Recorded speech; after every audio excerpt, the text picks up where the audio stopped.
Queridos irmãos, a paz do Senhor, vamos para a lição de número 2 do quarto trimestre de 2021.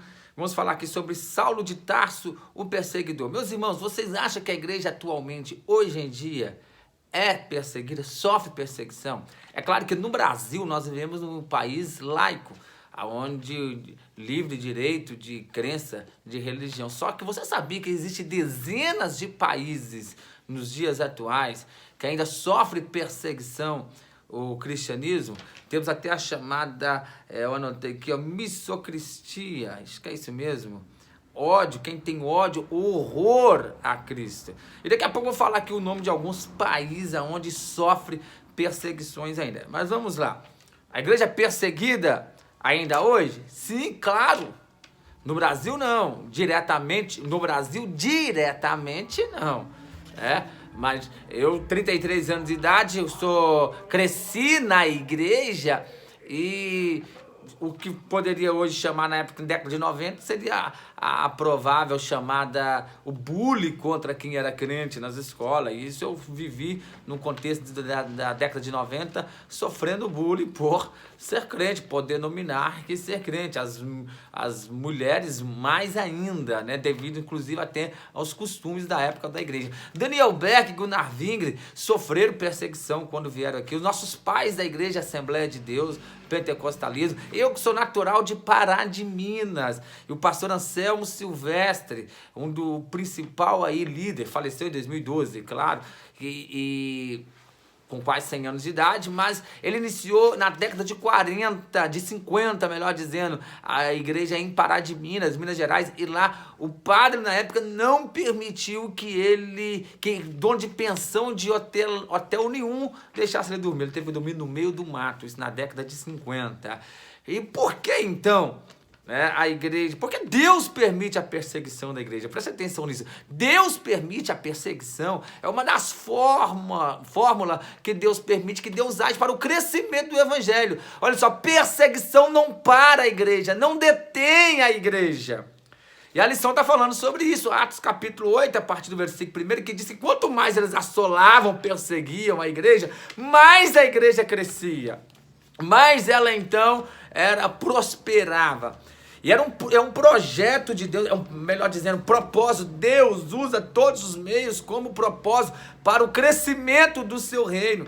A ordem de Jesus, antes dele ser assunto ao céu para os discípulos, era ficar em Jerusalém até que do alto sejais revestido de poder, e depois era para pregar a palavra de Deus, era para pregar o evangelho, ser testemunha de Jesus, tanto em Jerusalém, Judéia, Samaria e até os confins da terra. Os judeus achavam que o evangelho do início, os apóstolos erraram, achavam que era só para eles, só para os judeus. Estava confortável em Jerusalém para eles. Então a perseguição é o meio que Deus usa para nos tirarmos da zona de conforto, para nos tirarmos do lugar confortável e para que o evangelho de Jesus se expande por todo o mundo. Então, Deus trabalha, o propósito de Deus através da perseguição para o crescimento da igreja. Foi assim no século I e acredito que pode ser até mesmo nos dias de hoje, lugares onde a igreja são perseguida. Então, Saulo de Tarso, o primeiro ponto da lição vai dizer: o perseguidor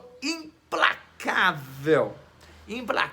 E o Charles Swindoll, um escritor que eu admiro muito, tem vários livros dele, ele chega a dizer no seu livro sobre Paulo que quanto mais, tem uma série de livros dos heróis da fé, no que fala sobre Paulo, ele disse: quanto mais compreendermos a escuridão do passado de Paulo, tanto mais entenderemos a sua gratidão pela graça. Paulo, ele se coloca como o principal pecador.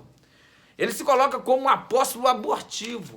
Ele se demonstra uma gratidão exacerbada, e tem que ser mesmo. Tanto quanto formos gratos, ainda é pouco pelo que Deus fez por nós. Mas ele se coloca como o pior pecador, e ele se coloca, ora em outra carta sua, como o pior pecador e com uma gratidão, como o alcançado, o maior pecador foi alcançado por essa graça. Porque Saulo de Tarso, o apóstolo Paulo, foi o Saulo de Tarso, um cara brutalmente mau, aonde ele perseguia, aonde ele matava, prendia, torturava, fazia com que a meta dele era fazer com que as pessoas negassem Jesus, e o evangelho de Jesus e o Cristo ressuscitado. Ele mesmo relata isso lá o relato dele em Atos 22, em Atos capítulo de número 26. Então o passado de Saulo de Tarso foi terrível.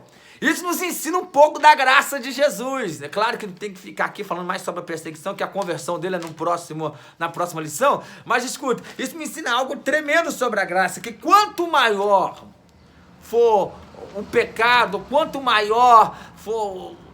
mais escuro for o passado de alguém, mais graça de Deus vem sobre essa pessoa. A graça nos iguala, nos coloca todos iguais. Saulo de Tarso, o apóstolo Paulo que nós conhecemos, o maior homem da história do cristianismo, foi um Saulo de Tarso, um perseguidor brutal. E aí, queridos, ele mesmo vai relatar em Atos capítulo 26, quando Jesus disse para ele: dura coisa para ti recalcitrar contra os seus aguilhões. Essa linguagem, né? Como se Jesus falando para Saulo: Saulo, não tem como mais você recalcitrar contra os seus aguilhões. Aos poucos, Saulo de Tarso foi sendo encurralado pelos aguilhões. Isso era uma linguagem assim, da fazenda, onde pega uma madeira, um pau comprido com madeira, com um aguilhão na ponta, e aí quando o fazendeiro ou o funcionário dele vai guardar o boi, vai então apertando um aguilhão ali no boi, até que não tem como, ele tem que entrar pelo curral adentro, ele tem que entrar pelo caminho. Então é essa linguagem que o próprio Jesus usou com Paulo. O Saulo de Tarso foi recalcitrando contra os aguilhões. A história de Jesus, o ensinamento, os milagres que ele ouviam falar acerca que Jesus operava, a pregação dos apóstolos, o conhecimento que ele tinha da Torá, tudo isso, depois ele reconhece que foi como esterco diante do conhecimento que ele teve de Cristo, porque ele, estudado aos pés de Gamaliel, ouvindo um discurso veemente, inspirador, com graça e unção de Estevão, que era um dos 7 diáconos, e ele foi então, Atos capítulo 7 fala lá do sermão de Estevão, que ele prega sobre Cristo, falando desde lá de Moisés. Então, aquele sermão de Estevão era uma guilhada que Saulo tomava em relação à sua conversão, porque o processo de conversão, a maioria das vezes, ele é um processo, a conversão é um processo. E cada acontecimento, o ensinamento que Paulo ouvia, ouvindo sobre os milagres de Jesus, a crucificação, a sua ressurreição, a sua ascensão, porque ele era contemporâneo de Jesus, a mensagem que os galileus, os homens iletrados pregavam, e o sinédrio sem saber o que fazer. Quando eles pensavam, o sinédrio pensou: vamos acabar de vez com essa religião, com essa seita. Gamaliel pede para que o pessoal saia, os discípulos, os apóstolos saem. Ele disse: gente, vamos pôr a mão na consciência. Gamaliel, que era o mestre de Saulo. O mestre. Quando Gamaliel pede a palavra, ele diz: não, agora sim, agora o meu mestre vai falar. Imagina, eu posso conjecturar. Era como se Saulo estivesse falando: agora o meu mestre vai falar. A estratégia é nós acabar com essa raça, com essa seita, com essa tal de mensagem de Jesus por vezes. Fala lá, meu mestre. E de repente Gamaliel é usado por Deus, porque Gamaliel fala: ei, deixa esse povo para lá. Se essa palavra deles não for de Deus, vai acabar por si, como aconteceu com Judas, com Teudas, com outros mais que surgiram, e ele morreu, seus seguidores dispersaram e não deram nada. Agora, se essa obra é de Deus, vocês não conseguem parar. Então, esse foi o conselho de Gamaliel, foi mais um tapa de luva que Saulo de Tarso levou, aquele conselho de Gamaliel. E depois ele ouvindo o sermão de Estevão, e ele então consentindo ali na morte de Estevão, segurando as vestes de Estevão e ouvindo Estevão dando os últimos suspiros e dizendo: Senhor, não impute sobre ele os seus pecados. E dizendo ali, ouvindo e vendo Pedro morrendo, Estevão morrendo apedrejado, e dizendo: eis que eu vejo os céus abertos e o Filho de Deus, Jesus, em pé, à direita de Deus a me receber. Olha que visão maravilhosa que Estevão teve e relatou, e ele ouvindo tudo aquilo. Isso era uma guilhada a mais que Saulo ia levando, até que se culminou em Atos 9, como vamos falar na próxima lição, no encontro que ele teve com Jesus. Ele não teve como se opor mais, ele foi então encurralado pelos aguilhões dos sucessivos acontecimentos que Paulo foi presenciando, foi vendo, foi ouvindo ao longo dos anos sobre Jesus. Então, queridos, o perseguidor implacável, Saulo de Tarso, ele não pôde, chegou ao tempo da sua conversão, vamos falar na próxima lição, ele não pôde mais não conseguiu mais recalcitrar contra os aguilhões de todos os acontecimentos. E a igreja, então, sofria perseguição.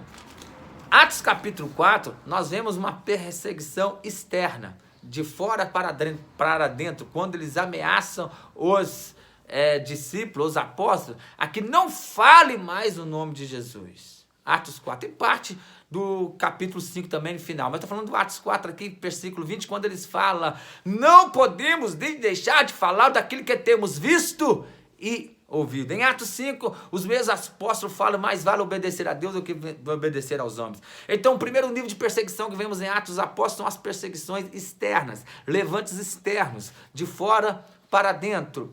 Agora, em Atos 5, a partir dos versículos 1, nós vemos um outro nível de perseguição, são as perseguições internas, levantes para tentar parar a igreja do Senhor internamente. É quando Ananias e Safira permite que Satanás enche o coração deles para enganar a Pedro, ao pastor Pedro, para enganar a igreja, porque eles não precisavam nem de ter ofertar nada, mas o pecado ali está no engano, na mentira. Eles venderam lá a propriedade, sei lá, por 100 mil, aí combinou entre si, vamos falar que nós vendemos por 50 mil, vamos levar 50 e dizer que nós demos tudo. O problema ali é o engano, é mostrar uma coisa que não é.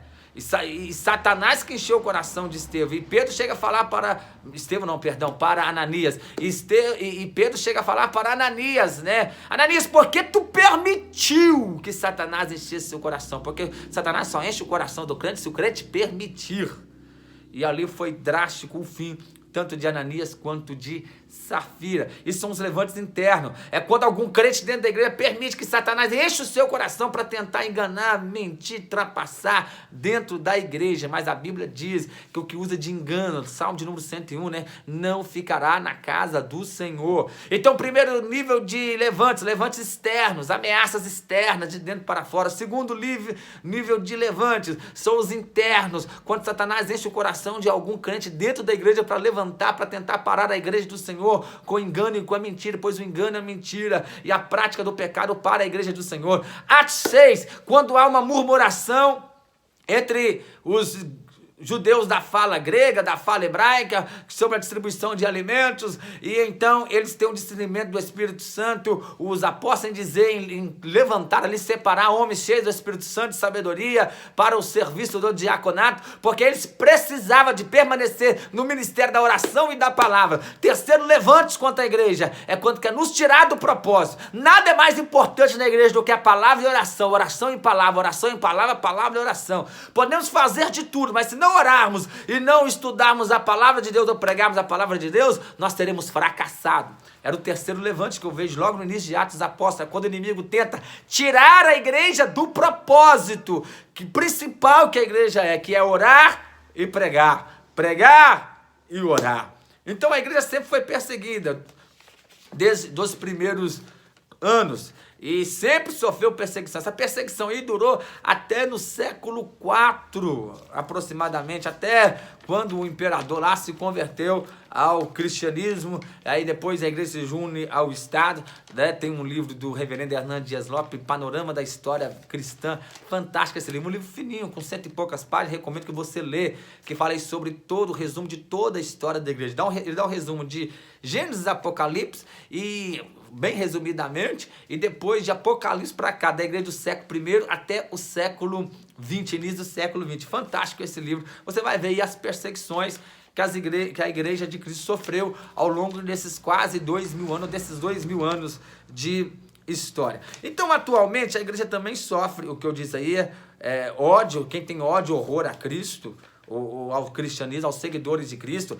E é interessante ter que notar aqui que Saulo perseguia a igreja achando que está fazendo a obra de Deus, um favor a Deus. É como Jesus falou, está lá em João 16:2, que haveria tempo que as pessoas matarão uns aos outros, achando que estariam prestando serviço a próprio Deus. Saulo estava cego espiritualmente. Quando ele perseguia, matava, torturava, quando ele ia para todo lado, procurando e prendendo, tentando parar a igreja de Jesus, ele acha que está defendendo a Torá, defendendo o Deus de Abraão, de Isaac, de Jacó, o Deus de Moisés, né? Ele não entendia momento algum que era o próprio, que Jesus era o Messias prometido. Ele tinha a cruz como maldita, sim, a cruz era maldição, mas aí depois ela até explica que Cristo se fez maldito por nós para nos libertar do pecado. Então essas coisas estavam todas obscuras, esse mistério estava todo fechado na mente de Saulo, até que ele teve um encontro com Jesus em Atos 9. Vamos falar melhor